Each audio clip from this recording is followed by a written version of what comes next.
like a Granny Smith apple left in the freezer by accident.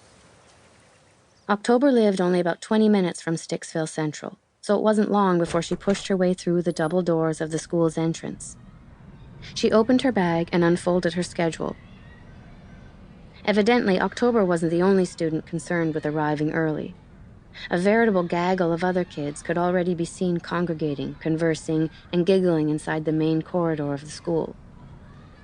One of these students, a tall one with auburn hair and a belt the width of a small diving board, who was standing with some friends beside the vending machines outside the cafeteria — spoiler alert, she's a witch — caught sight of October Schwartz and pursued her like a fashionable but very silent homing missile. October, who was attempting to avoid contact with anyone and everyone, hurried past her. But she wasn't quick enough to avoid the belt enthusiast's loud slur. "Zombie tramp!" Mortified, October made a sensible, strategic retreat to the girls' washroom, which was thankfully empty. She gripped a porcelain sink and stared dolefully at herself in the mirror. 2 minutes into high school and things were off to a horrible start. But above all else, October was determined not to cry at high school, ever. She was still 12, but she wasn't a baby. She tried to fill her mind with thoughts different from her new zombie tramp status. Her birthday, her dad, and her new classes. What did zombie tramp even mean? Why tramp? Why not zombie floozy? Yet because she was staring into a mirror, her mind kept drifting back to her big, stupid face. Her dad often told her she was darn cute, because he was related to her, but October never believed him. Her dad was no prize himself. How would he know what cute was? October did a quick self-analysis in the mirror. She might have overdone it with the eyeliner today, and maybe she should have taken more effort with her hair. Around her neck, she wore a gift left behind by her mom, a silver ankh necklace. It was probably the eyeliner and all the black that was encouraging the zombie tramp comparison. A short girl with a ponytail entered the washroom, and October turned on the taps, pretending she was washing her hands, then hastily exited, wiping her hands on her black jeans. French class would start soon, and October wasn't sure where her classroom was yet, or her locker.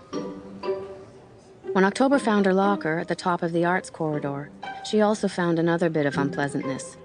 That very same tall, trendily dressed girl, the one who played so fast and loose with the term zombie tramp, was standing right beside her locker. The girl faced the other direction, chatting with a group of similarly attired compatriots who had formed a semicircle that blocked most of the hallway. "Did you see what she was wearing?" the pointy-faced ringleader asked. Rhetorically, it would appear. Hello, Janet. Last year called. They want their boots back." "And their hair," added a little wisp of a girl with a very large laugh. Other girls chimed in, a girl with a gooseneck and blonde hair, and a shorter girl with a shirt that read, "So many boys, so little time."